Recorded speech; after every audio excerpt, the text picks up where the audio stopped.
Pemimpin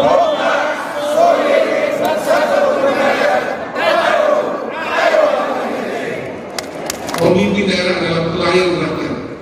Saya dan Pak Joni Soekarno tadi sudah memastikan bahwa kami siap jadi pelayan rakyat.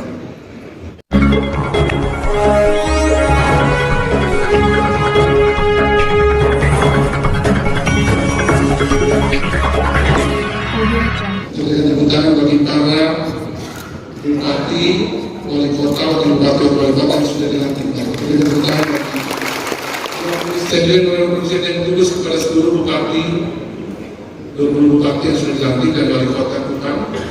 Kita masih punya satu yang nanti akan dilantik kemudian oleh atau nanti dari Jakarta, Tokoh Tengil. Jadi kita sudah punya 20 bupati dan satu wali kota yang sudah dilantik oleh Pak Presiden Prabowo Subianto tanggal 20 Februari. Saya yakin dengan pemuda integritas kita dapat menghadapi tantangan pembangunan kita ke depan bersama-sama. Bapak Ibu yang saya hormati, serah terima jabatan ini adalah simbol penting dalam tata kelola pemerintahan yang baik. Sesuai dengan peraturan Presiden nomor 13 tahun 2025 tentang perubahan kedua, peraturan Presiden nomor 16 tahun 2016 tentang tata cara pemilihan gubernur dan wakil gubernur, bupati dan wakil bupati serta wali kota dan wakil wali kota, di mana proses ini memastikan agar transisi ini berjalan mulus, transparan, dan bertanggung jawab. Diharapkan bupati, wakil bupati, wali kota, dan wali kota periode 2020-2030 bisa segera bekerja untuk mewujudkan visi-misinya dalam mensejahterakan masyarakat. Keputusan untuk kita laksanakan hari ini adalah kesepakatan bersama para bupati, wali kota, dan kami waktu pas Magelang lagi retret. Diputuskan hari ini kita segera mengadakan serah terima jabatan dan pelatihan PKK biar besok bisa pulang ke tempat masing-masing dan Senin sudah bisa kerja sesuai dengan arahan Presiden untuk lebih cepat lebih baik dari siapapun di masing-masing tempat. Jadi kami mungkin termasuk yang tercepat di Indonesia yang dibuat hari ini itu mungkin NTT termasuk lebih cepat. Itu juga saya ingin mengingatkan kembali pesan Presiden Prabowo Subianto bahwa sebagai pemimpin daerah kita adalah pelayan dan abdi rakyat. Tugas utama kita adalah membela kepentingan rakyat dan berkomitmen untuk meningkatkan kesejahteraan masyarakat. Untuk itu, instruksi Presiden nomor 1 tahun 2022 tentang efisiensi belanja dalam APBN dan APBD tahun anggaran 2025 harus dipandang lebih dari sekedar penghematan anggaran semata.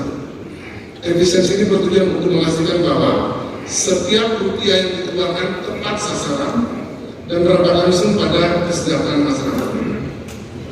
Menindaklanjuti Impres 1 2025, Menteri Dalam Negeri telah mengeluarkan surat edaran nomor 900/833/SJ tentang penyusunan pendapatan dan efisiensi belanja daerah dalam anggaran pendapatan dan belanja daerah tahun anggaran 2025.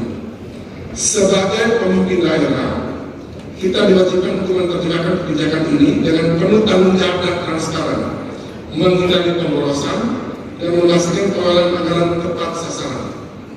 Pengelolaan anggaran harus efisien, tepat sasaran dan bebas kebocoran.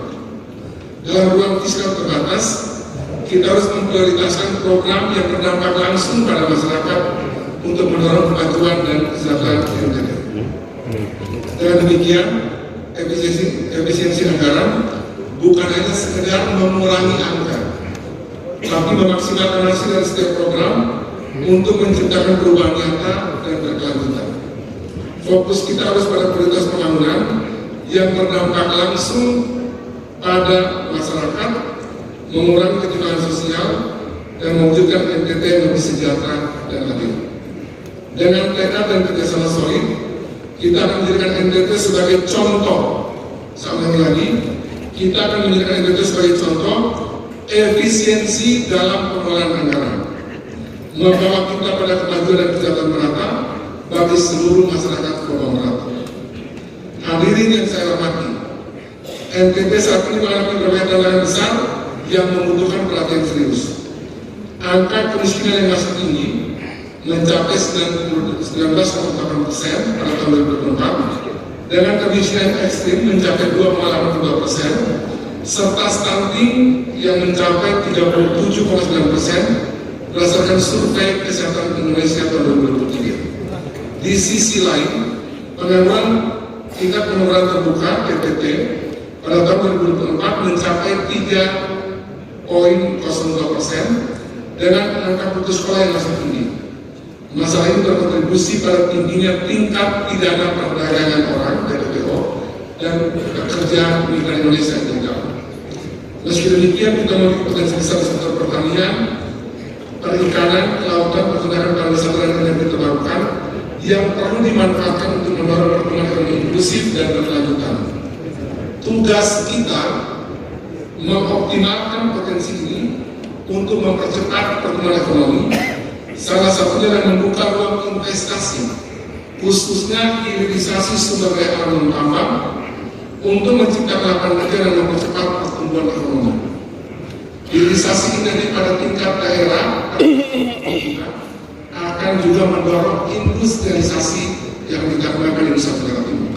Saya mengajak Bupati Wali Kota serta seluruh Bapak Ibu sekalian, pemimpin-pemimpin NTT, pemimpin-pemimpin tingkat 2, kecamatan, desa, kelurahan, swasta, pemerintah, tokoh masyarakat dan semua kita untuk memangkas, terutama yang kita memakai APBD ini, untuk memangkas berbagai biaya-biaya yang kemudian itu dianggap memboroskan. Kemudian juga kita yang diberikan amanah untuk memastikan perizinan kita menjadi lebih terbuka dan sederhana, menciptakan iklim investasi yang kondusif, serta mengembangkan basis data potensi dari daerah. Sekali lagi dengan mengajak semua potensi kita miliki untuk bekerja bersama-sama membangun Nusa Tenggara Timur. Kita perlu menciptakan ekosistem investasi yang efisien dan efektif untuk memaksimalkan pemanfaatan sumber daya alam dan manusia. Pendapatan asli daerah harus dioptimalkan dengan cara yang kreatif, cermat dan transparan untuk mendukung program pembangunan itu. Bekerja dengan semangat kolaborasi yang tak tergoyahkan, memanfaatkan setiap kesempatan usaha berbagai ide dan sumber daya, dukungan serta inovasi berkelanjutan untuk menciptakan terobosan baru harus sudah menjadi DNA kita dalam mewujudkan pemerintahan yang bisa memajukan NTT secara bersama-sama. Solid, bersatu dan bertarung. Lagi, solid, bersatu dan bertarung. Dilatih jadi petarung-petarung untuk menghadapi masalah daerah masing-masing dengan baik. Hadirin yang saya banggakan, izinkan saya mengingatkan diri saya sendiri dan kita semua bahwa pemimpin daerah adalah pelayan rakyat. Saya dan Pak Doni Saudara tadi sudah memastikan bahwa kami siap jadi pelayan rakyat. Untuk itu, karena kita memikul tanggung jawab besar untuk mewujudkan harapan cita-cita masyarakat ini, tentu sebagai pelayan rakyat kita harus lebih bisa mendengar dan melayani dalam setiap langkah dan keputusan kita. Komitmen untuk berjalan sepenuh hati menyampaikan pelayan rakyat di atas segala-galanya menjadi pegangan yang sudah pegang teguh. Amanah besar ini harus bisa kita tunaikan dengan integritas tinggi dan rasa tanggung jawab yang tak terbantahkan. Saya sangat mengharapkan agar para bupati, 20 bupati yang hadir pada hari ini bersama wakil bupati dan wali kota Kupang dapat menyusun RPJMD terintegrasi dan tersinkronisasi dengan RPJMD provinsi dan RPJMN, serta mengacu pada cita Presiden Prabowo Subianto dan Wakil Presiden Gilang Raka Buming Raka, serta rasa cita Gubernur dan Wakil Gubernur periode 2025-2030. Semoga sudah dilakukan komitmen penuh menjadi pedoman nyata untuk kita bisa kerjakan di seluruh Nusa Tenggara Timur. Kesatuan langkah pemerintah pusat, provinsi dan kabupaten kota sangat krusial untuk mengatasi tantangan NTT saat ini. Kolaborasi, koordinasi dan komunikasi yang solid antar pimpinan pemerintahan harus menjadi fondasi agar kebijakan dan program dari mulai pusat sampai ke daerah berjalan harmonis, memberi dampak positif dan optimal maksimal bagi masyarakat di daerah kita masing-masing. Bapak Ibu hadirin yang saya banggakan, kita juga bersama-sama menyaksikan pelantikan 21 ketua tim penggerak PKK dan pengukuhan ketua pembina posyandu kabupaten kota se-NTT yang menegaskan peran perempuan sebagai pilar utama dalam pembangunan untuk mewujudkan NTT maju, sehat, cerdas, sejahtera dan berkelanjutan. kontribusi perempuan melalui PKK yang terhubung dengan setiap keluarga di NTT sangat penting. Perempuan sebagai motor kreativitas lokal memainkan peran strategis dalam pengembangan ekonomi, kesehatan, terutama dalam nilai stunting, pendidikan, dan sebagainya. Mari kita dorong perempuan menjadi pelopor perubahan nyata demi pemenang NTT yang lebih baik dan berkelanjutan. Titipan pesan dari Ketua Ketua Indonesia mengatakan bahwa PKK ini bukan urusannya dengan perempuan saja. Laki-laki juga harus terlibat. Maka dari kita semua tepuk tangan untuk Ketua PKK SDG adalah Bapak Markus Delacau, mantan Bupati SDG. NTT adalah rumah kita bersama, tempat di mana darah, keringat dan cita-cita kita berpadu untuk mewujudkan kemajuan. Sebagai anak bangsa, saya mengutip kata Bung Karno, Tuhan tidak mengubah nasib suatu bangsa sebelum bangsa itu mengubah nasibnya sendiri. Sekarang saatnya bagi kita mewujudkan perubahan NTT, bukan lagi NTT asosiasinya selalu membuat kita terganggu pada pembangunan nasional. Nanti Tuhan tahu nasib tertentu. Tapi seiring dengan apa yang sudah pernah disampaikan kepada Pak Presiden Prabowo Subianto, beliau datang di Kupang, yang ada di Tanjung Muhammadiyah, di tempat Wakil Ketua DPRD Pak Antasari waktu itu, beliau melihat bahwa NTT ini bisa kita dorong menjadi Nusa Tanah Terjadi, tempat di mana masyarakat NTT bisa bangga hidup di daerah. Dan Pak Mendagri sudah menyampaikan bahwa NTT ada pada posisi yang baik, on the right track, pada jalan yang benar untuk mencapai Nusa Tanah Terjadi. Demikian pula waktu itu beliau juga menitipkan pesan pada saat pelantikan kami di Istana Negara, titipan pesan Pak Prabowo melalui Pak Wakil Gubernur Pak Jendesa. Saya titip kampung halaman saya, NTT. NTT ini adalah istimewa di hati beliau, di hati Presiden Prabowo Subianto. Mari kita wujudkan amanah ini dalam bekerja tulus, cerdas, dan tuntas untuk kesejahteraan masyarakat NTT. Mengakhiri sambutan ini, saya mengajak kita semua untuk merenungkan sekelompok nabi yang sangat bermakna dan dalam maknanya. Ubi Amisipia Ibi Opes, Ubi Concordia Ibi Victoria. Di mana ada persahabatan, di sana ada kekuatan. Di mana ada harmoni, di sana ada kemenangan. Inilah mimpi perjalanan kita ke depan. Semangat kolaborasi, kekompakan dan kebersamaan. Semangat ayo bangun NTT. Semangat mengajak semua kekuatan yang ingin membangun Nusa Tenggara Timur, baik yang tinggal domisili bekerja di NTT maupun mereka yang tinggal di luar Nusa Tenggara Timur maupun di luar Indonesia.